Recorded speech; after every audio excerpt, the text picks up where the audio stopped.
Hello दोस्तों, आप सभी का हमारे YouTube channel history with Idris Khan में आप सभी का स्वागत है। दोस्तों, जैसे कि आप सभी को पता है, हमारे यूट्यूब चैनल पर हिस्ट्री के जो मोस्ट इम्पोर्टेंट टॉपिक होते हैं उन सभी को बहुत ही आसान भाषा में, इजी लैंग्वेज में, यहाँ तक कि ट्रिक के माध्यम से हम उन सभी टॉपिक को समझने की कोशिश करते हैं। इसके संबंध में हमने कई सारे वीडियो हमारे चैनल पर अपलोड किए हैं, जिनको अगर आप देखना चाहते हो तो आप हमारे YouTube चैनल की प्लेलिस्ट में जाकर आप आसानी से देख सकते हो। सबकी प्लेलिस्ट बना रखी है, ancient history, modern history, medieval history, जो काफ़ी ज़्यादा हेल्पफुल वीडियो है। जैसे कि हाल ही में एग्ज़ाम हुआ था हमारा NT-UGC नेट का, उसमें भी कई सारे क्वेश्चन हमारे वीडियो से डायरेक्ट देखने को मिले हैं।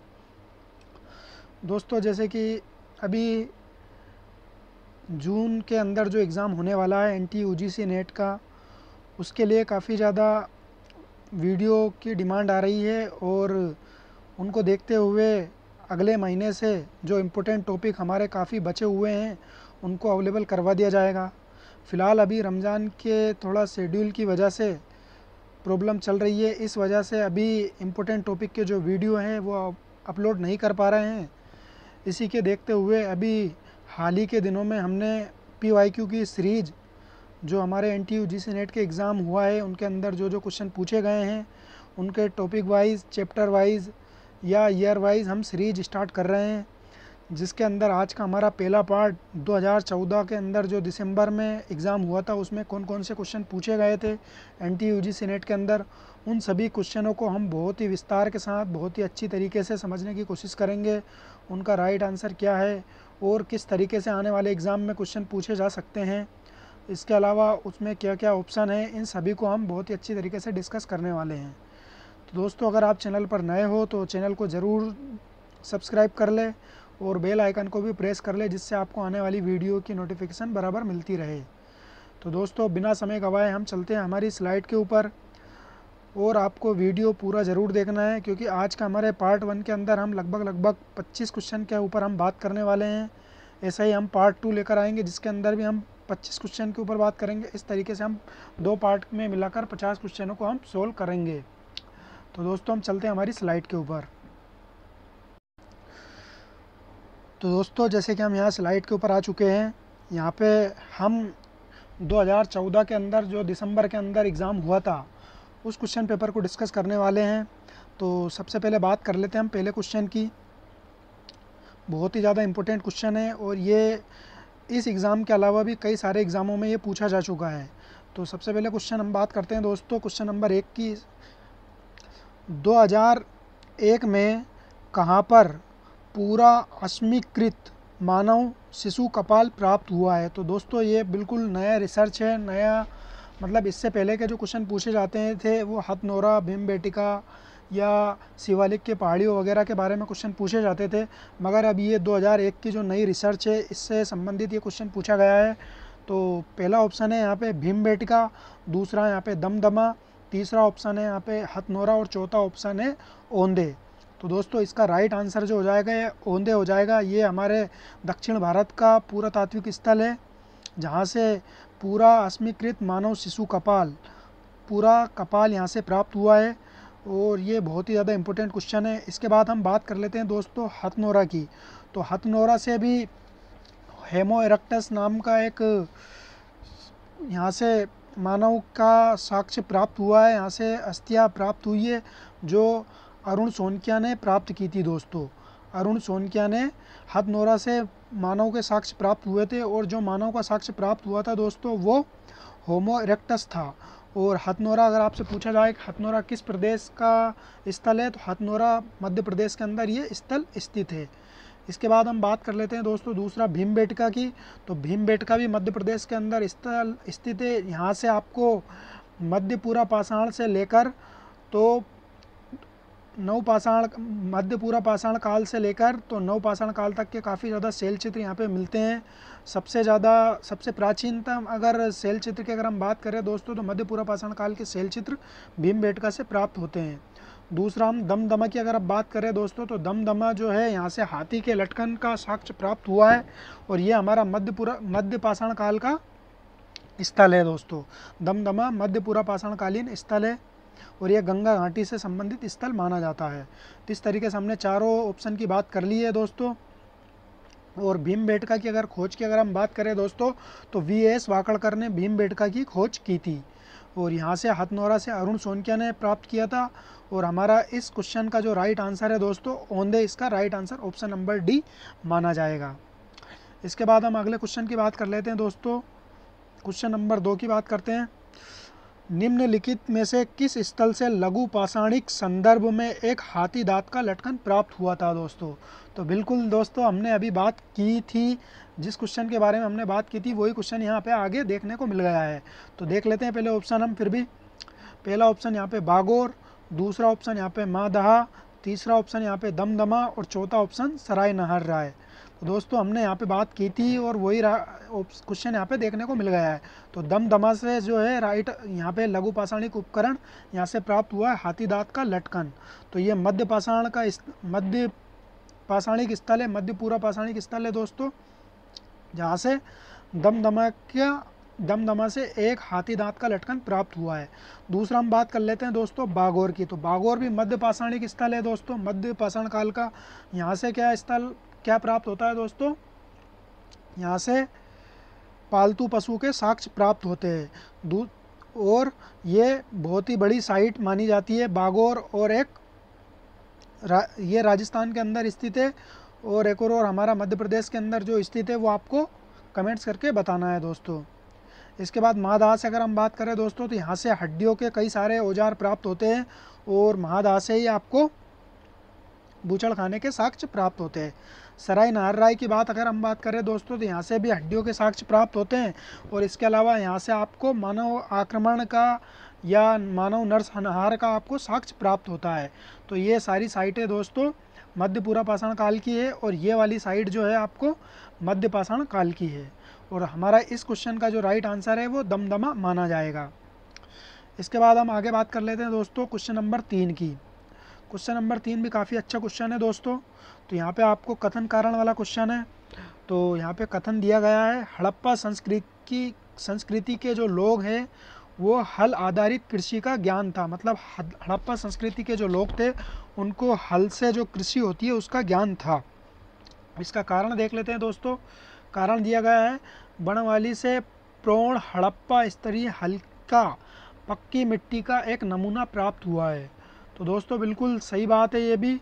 और अगर हम देखें ऑप्शन में यहाँ पे, तो इसका जो है दोनों कथन और कारण भी सही है और इसकी व्याख्या भी सही है। तो यहाँ पे ए और आर दोनों सही है और व्याख्या भी सही कर रहा है। अब आपको दोस्तों कमेंट्स करके ये बताना है कि बनवाली जो है भारत के किस प्रदेश के अंदर ये स्थित है। बनवाली हड़प्पा संस्कृति का स्थल है, तो ये किस प्रदेश के अंदर स्थित है ये आपको कमेंट्स करके बताना है। इसके बाद हम आगे चलते हैं दोस्तों। क्वेश्चन नंबर 4 की हम बात कर लेते हैं। जैसा कि प्राप्त साक्ष्य मोहर काटने के लिए धातु उपकरण से प्रकट होता है, निम्नलिखित एक स्थल हड़प्पी मोहरों के निर्माण का प्रमुख केंद्र था। तो दोस्तों इनमें से हमको एक स्थल का चुनाव करना है कि कौन सा स्थल हड़प्पी संस्कृति का मोहरों का निर्माण, यानी कि किस स्थल से मोहरों निर्माण का साक्ष्य प्राप्त हुआ है। मतलब मोहरे निर्माण का केंद्र था, उस स्थल से मोहर निर्माण होता था या मोहर निर्माण की फैक्ट्री थी। तो पहला देख लेते हैं दोस्तों बालाकोट, दूसरा है चनहुदड़ो, तीसरा है कोटदीजी और चौथा है लोथल। तो दोस्तों इसका राइट आंसर जो हो जाएगा चनहुदड़ो, इसका राइट आंसर हो जाएगा। दोस्तों ये बहुत ही अच्छा क्वेश्चन है। अगर हम अदर ऑप्शन की अगर हम बात करें दोस्तों, तो चनहुदड़ो से ही चूड़ियों के साक्ष्य प्राप्त होते हैं। चनहुदड़ो से ही काफ़ी ज़्यादा महिलाओं के श्रृंगार से रिलेटेड चीज़ें यहाँ से प्राप्त होती है और चनहुदड़ो पाकिस्तान का स्थल है। इसके बाद हम आगे बात कर लेते हैं दोस्तों लोथल की। तो लोथल हमारा गुजरात के अंदर स्थित है और भोगवा नदी के तट पर ये स्थित है और यहाँ से आपको बंदरगाह के साक्ष्य प्राप्त होते हैं।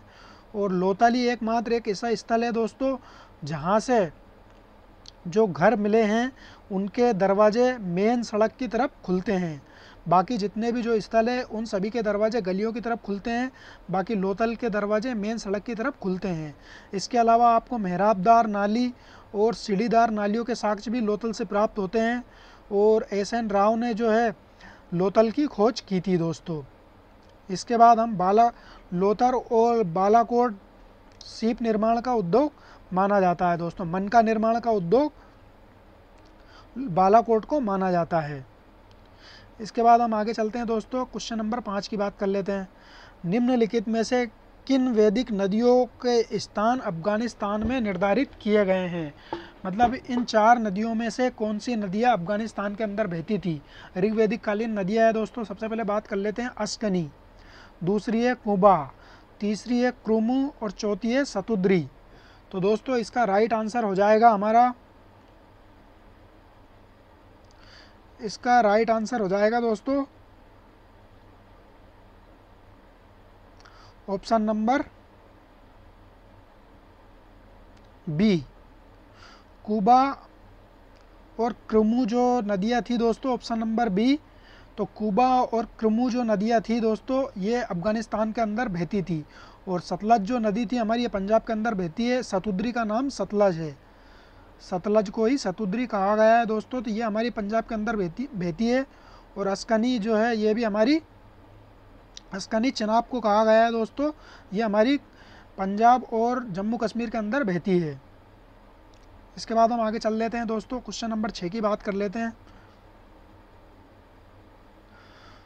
क्वेश्चन नंबर 6 की अगर हम बात करें दोस्तों, तो जैसा कि गौतम एवं बोधायन धर्म सूत्र के अंदर उल्लेख किया गया है, गौतम और बोधायन जो धर्म सूत्र है हमारे, उनके अंदर उल्लेख किया गया है कि वैदिक उत्तर काल में वार्षिक ब्याज दर क्या थी।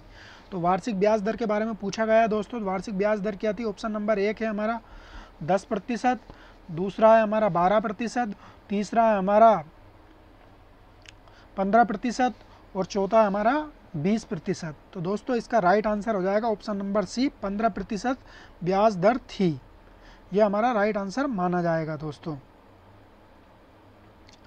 इसके बाद हम आगे चलते क्वेश्चन नंबर 7 की बात करते हैं। निम्नलिखित वक्तव्यों में से, मतलब कथन कारण का है, तो कथन कारण को किस तरीके से सोल्व करना है देखते हैं हम। गौतम बुद्ध ने अधिक संख्या में वर्षावास श्रावस्ती में बिताए, जो कौशल का एक प्रमुख नगर था। ये बिल्कुल सही बात है दोस्तों। गौतम बुद्ध के जो सर्वाधिक वर्षावास बिताए गए हैं वो श्रावस्ती के अंदर बिताए गए हैं। इसके बाद हम कारण देखते हैं दोस्तों। तो गौतम बुद्ध और कौशल के राजा प्रसेनजित एक ही आयु के थे।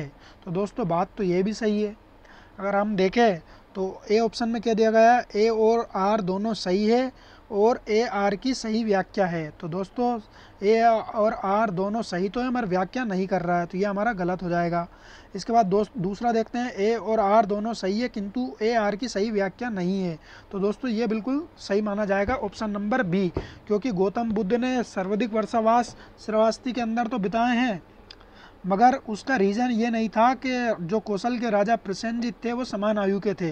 तो कौशल के राजा समान आयु के थे, ये एक अलग बात हो गई है, और श्रावस्ती के अंदर इन्होंने वर्षावास बिताए, ये अलग बात हो गई है। बाकी बात दोनों सही है, क्योंकि जो दीघ निकाय है उसके अंदर, मध्यम निकाय के अंदर गौतम बुद्ध और राजा कौशल के जो राजा प्रसेनजित हैं उनके बारे में उल्लेख आया है कि उन्होंने कहा है कि बुद्ध भी 80 के और मैं भी 80, मतलब उन्होंने समान आयु के बारे में उन्होंने बात कही है।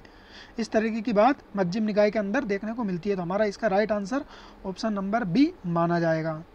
इसके बाद क्वेश्चन नंबर 8 की बात कर लेते हैं दोस्तों। तो यहाँ पे मैच करने वाला क्वेश्चन है। तो यहाँ पे एक तरफ जैन तीर्थंकर दिए गए हैं और दूसरी तरफ उनके प्रतीक चिन्ह दिए गए हैं, तो इनको मिलाना है दोस्तों।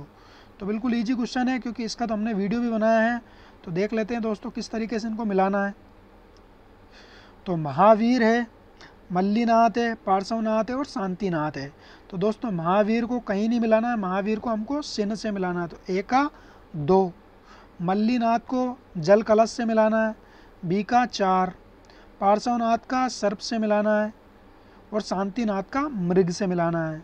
तो ए का 2 देख लेना है दोस्तों, ए का 2 और बी का 4, ए का 2 और बी का 4 आपका ऑप्शन नंबर डी में माना जाएगा दोस्तों। तो क्वेश्चन नंबर 8 का जो हमारा राइट आंसर माना जाएगा दोस्तों, option number D. Option number D जो है इसका राइट आंसर है दोस्तों। 2413, 2413। ना इसमें दोस्तों कुछ मिस्टेक हो रही है। 2431 ऑप्शन नंबर बी माना जाएगा दोस्तों। 2413। इसके बाद आगे चलते हैं दोस्तों, क्वेश्चन नंबर 9 की बात कर लेते हैं। मेगास्थनीज का मूल ग्रंथ, बहुत अच्छा क्वेश्चन है दोस्तों, इसके ऊपर भी हमने वीडियो बना रखा है। मेगास्थनीज का मूल ग्रंथ लुप्त हो गया है और उसके विवरणों की जानकारी हमें कुछ परवर्ती यूनानी लेखकों द्वारा दिए गए उद्धरणों से मिलती है। तो दोस्तों मेगास्थनीज का जो ग्रंथ है इंडिका वो लुप्त हो चुका है, तो उसके बारे में जानकारी उसको सोर्स के रूप में लेकर कई सारे यूनानी लेखकों ने अपना साहित्य लिखा है। तो अब किन किन यूनानी लेखकों ने उसका सोर्स बनाया है, उससे उन्होंने जानकारी ली है, तो इसके बारे में हमको देखना है। तो पहला दिया गया है यहाँ पे एरियन, दूसरा है डायोडोरस, तीसरा है जस्टिन, चौथा है प्लूटार्क और चौथा है स्ट्रेबो। तो दोस्तों अगर देखा जाए तो यहाँ पे सारे ऑप्शन राइट माने जाएंगे, क्योंकि हमने इसकी ट्रिक बनाई थी DJ please play oh a song,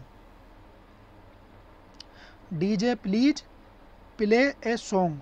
तो ऑप्शन नंबर डी जो है यहाँ पे 1 2 3 4 5 सब माना जाएगा।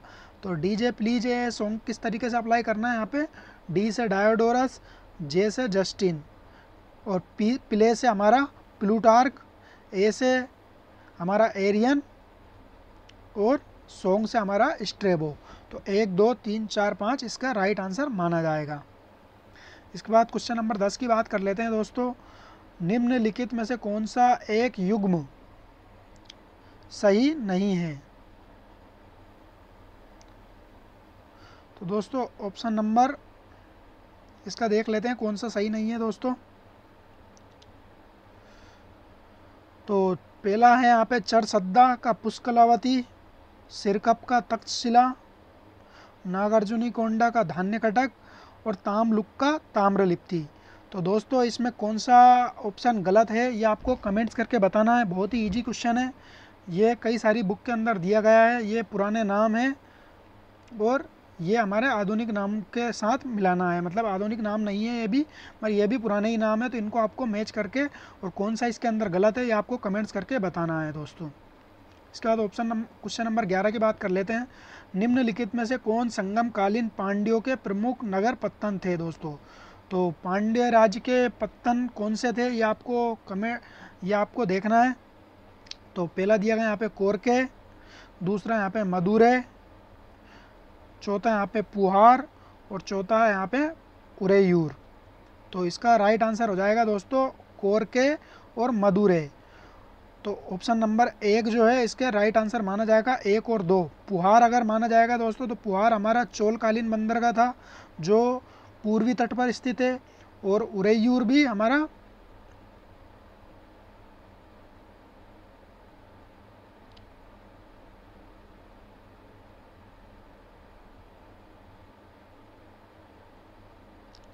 दोस्तों इसका राइट आंसर में थोड़ा डाउट लग रहा है।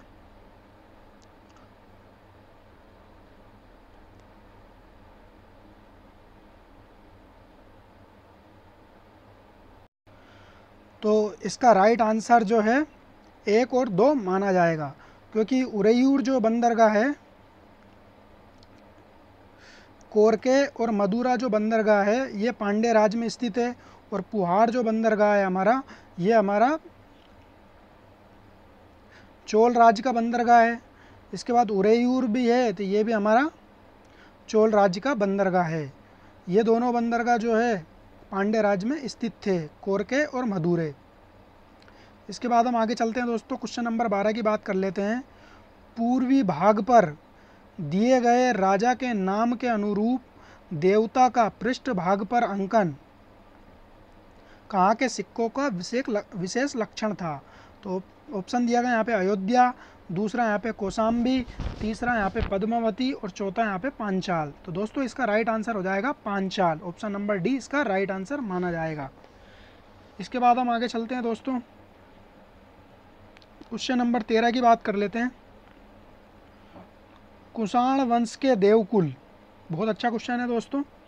कुषाण वंश के देवकुल जहाँ कुषाण राजाओं की मूर्तियाँ प्रतिष्ठापित की गई थी, कहाँ प्राप्त हुए हैं। मतलब कुषाण वंश के जो राजाओं के देवकुल हुए हैं और वहाँ पे देवताओं की भी मूर्तियाँ थी और वहाँ पे शासकों की भी मूर्तियाँ थी, तो कहाँ पे स्थापित की गई थी, ये क्वेश्चन पूछा गया है।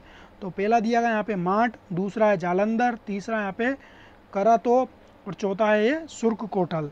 तो दोस्तों इसका राइट आंसर हो जाएगा 1 और 4। तो माट और सुर्खकोटल के अंदर ये स्थापित की गई थी, तो यहाँ पे ऑप्शन नंबर सी इसका राइट आंसर माना जाएगा। और भी कई सारे नाम है, लगभग 4-5 जगहों पे ये स्थापित की गई थी। वापस से यहाँ पे कौन सा सही सुमेलित नहीं है ये पूछा गया है दोस्तों। तो इसका भी राइट आंसर आपको कमेंट्स करके बताना है। ऑप्शन देख सकते हो आप। ये हमने आपको वीडियो में भी करवाया था, ये वाला क्वेश्चन भी, जब हमने एंशिएंट हिस्ट्री का क्रोनोलॉजी वाला क्वेश्चन करवाया था। तो यहाँ पे आपको समुद्रगुप्त द्वारा पराजित राजा दिए गए हैं और दूसरी तरफ यहाँ पे राज्य दिए गए हैं। तो इनसे संबंधित क्षेत्र में आपको बताना है। तो पहला दिया गया यहाँ पे महेंद्रगिरी का पिष्टपुर, मंटराज का एरंड मंडल, विष्णुगोप का कांची और व्याघ्रराज का महाकंतार। तो दोस्तों यहाँ पे आपको एक जो है इसमें असुमिलित है, ये आपको कमेंट्स करके बताना है। क्वेश्चन नंबर 15 की बात कर लेते हैं दोस्तों। महाराजाधिराज रामगुप्त ने निम्नलिखित में से किन तीर्थंकरों की प्रतिमाएं बनवाई थी। बहुत अच्छा क्वेश्चन है और कई बार NTUGC नेट के एग्ज़ाम में ये पूछा गया है और TGT PGT एग्ज़ाम के अंदर भी ये क्वेश्चन आया गया है। तो दोस्तों पहला ऑप्शन यहाँ पे महावीर, दूसरा है पार्श्वनाथ, तीसरा है यहाँ पे चंद्रप्रभा और चौथा है यहाँ पे पुष्पदंत। तो दोस्तों इसका राइट आंसर हो जाएगा ऑप्शन नंबर 3 और 4, यानी कि ऑप्शन नंबर बी इसका राइट आंसर माना जाएगा। और ये दुर्जनपुर जो बेसनगर का जो दुर्जनपुर लेक है, यहाँ पे ये चीज़ें मिली है, ये आपको याद रखना है। चंद्रप्रभा 2 मूर्तियाँ तो चंद्रप्रभा की मिली है और एक पुष्पदंत की मिली है, तो कुल 3 मूर्तियाँ मिली है। ये आपको 3 और 4 इसका माना जाएगा राइट आंसर। इसके बाद हम आगे चलते हैं दोस्तों, क्वेश्चन नंबर 16 की बात कर लेते हैं।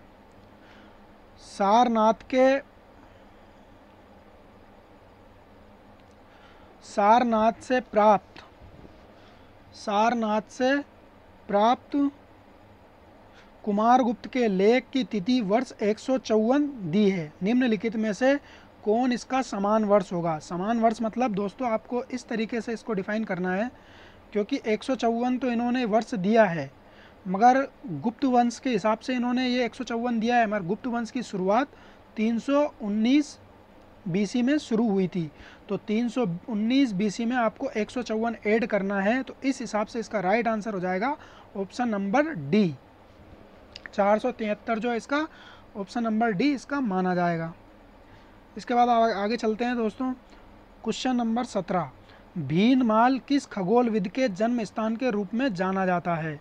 तो भीनमाल किस खगोलविद के रूप में जाना जाता है दोस्तों। तो पहला ऑप्शन दिया गया है यहाँ पे आर्यभट्ट, दूसरा है भास्कराचार्य, तीसरा है यहाँ पे ब्रह्मगुप्त और चौथा है यहाँ पे वराहमिहिर।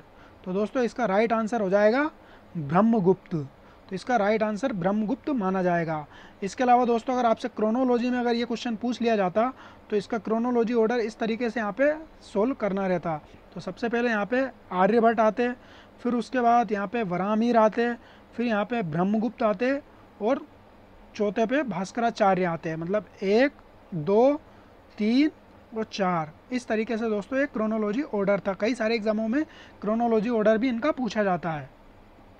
तो ब्रह्मगुप्त इनको माना जाता है दोस्तों। भीनमाल जो राजस्थान के अंदर स्थित, ये कई सारे एग्जाम में पूछा गया है और NTUGC नेट के अंदर 2021 के अंदर जो एग्ज़ाम हुआ था उसमें भी ये क्वेश्चन पूछा गया था दोस्तों। ये क्वेश्चन रिपीट हुआ है, तो भीनमाल ब्रह्मगुप्त का माना जाता है। इसके बाद क्वेश्चन नंबर 18 की बात कर लेते हैं दोस्तों। क्वेश्चन नंबर 18, मैच करने वाला क्वेश्चन है। तो इसको मैच किस तरीके से करना है ये देख लेते हैं दोस्तों। एक तरफ ग्रंथ दिया गया है, दूसरी तरफ विषय सूची दी गई है। तो बृहत जातक, 10 रूपक, लीलावती और मानसर।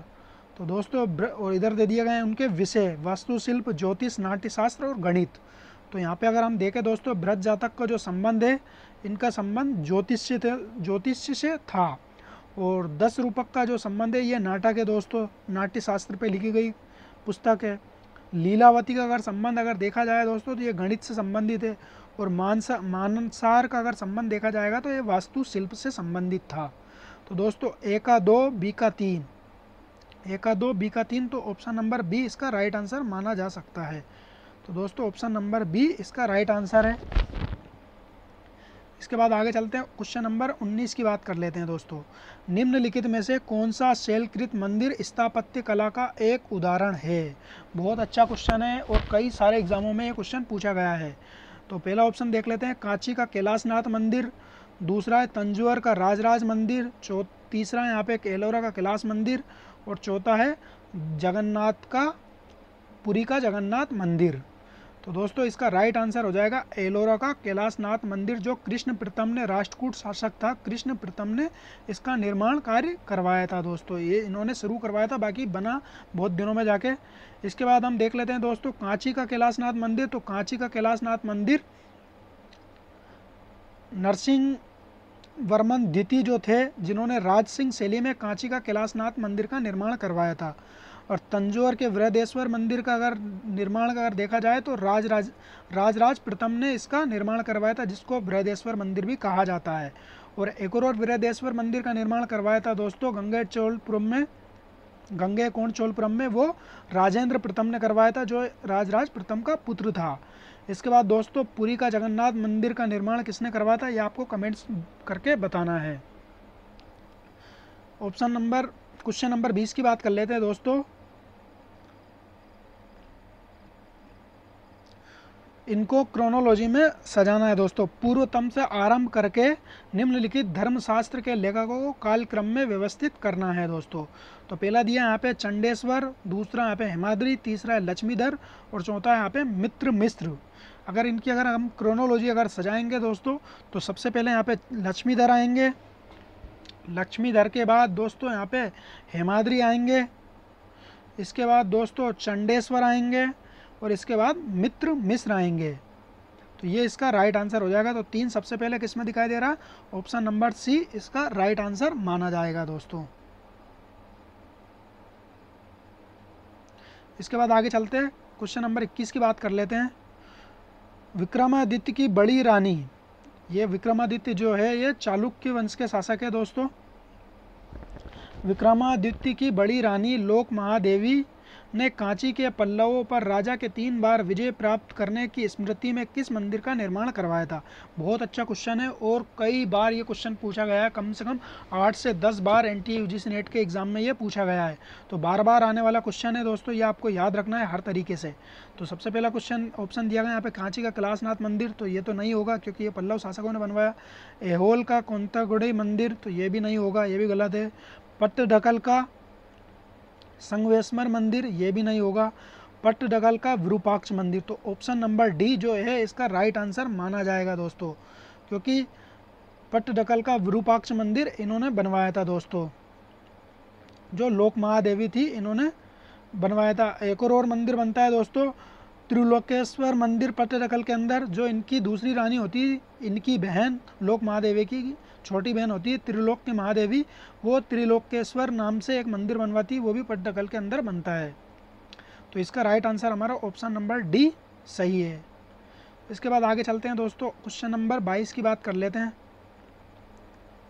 निम्नलिखित चोल शासकों में से किसने राजकीय अभिलेखों के आरंभ करने से ऐतिहासिक भूमिका देने की प्रथा चलाई दोस्तों?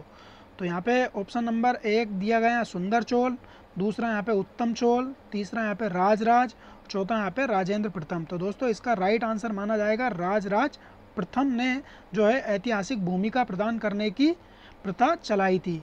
और इसी का पुत्र था राजेंद्र प्रथम, जिसने संपूर्ण श्रीलंका की विजय प्राप्त की थी। अगर उत्तरी श्रीलंका की अगर हम बात करें तो राजराज प्रथम ने की थी, और संपूर्ण श्रीलंका की विजय राजेंद्र प्रथम ने की थी।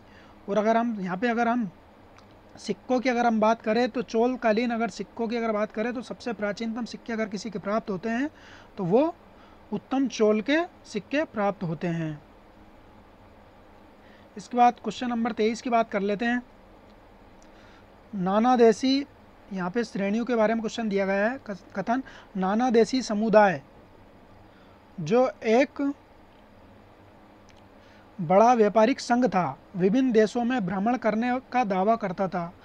बिल्कुल सही बात है दोस्तों, ये विदेशों में जाता था और अपना धंधा पानी जो भी बिजनेस था वो करता था।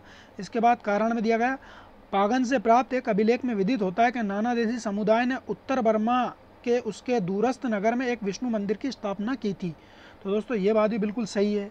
और ये बात सही क्यों है? क्योंकि ये कथन और कारण बिल्कुल सही है और व्याख्या भी सही कर रहा है। तो इसका राइट आंसर ऑप्शन नंबर 1 माना जाएगा। ए ऑप्शन इसका सही है। ए और आर दोनों सही है। ए सही व्याख्या करता है। इसके बाद क्वेश्चन नंबर 24 की बात कर लेते हैं। सुगंधा देवी, जिसने असीन लक्ष्मी की आकृति युक्त सिक्के चलाए थे। दोस्तों ये कश्मीर की कहाँ की रानी थी? ये क्वेश्चन में अंदर पूछा गया है दोस्तों। तो ऑप्शन नंबर ए कर्नाटक, दूसरा है सौराष्ट्र, तीसरा है गोंड और चौथा है कश्मीर। तो दोस्तों ये कश्मीर की रानी है। और ये किस राजवंश की रानी थी दोस्तों, ये आपको कमेंट्स करके बताना है। क्वेश्चन नंबर 25 की बात कर लेते हैं दोस्तों। ये कई सारे एग्जाम में आने वाला क्वेश्चन है। स्वर्ण भूमि का वह राजा कौन था जिसने नालंदा में एक बौद्ध विहार की स्थापना की तथा उसके रखरखाव हेतु अपने दूत द्वारा देवपाल से 5 गांव, पाल वंश का शासक था, देवपाल से 5 गांव दान में देने की प्रार्थना की थी।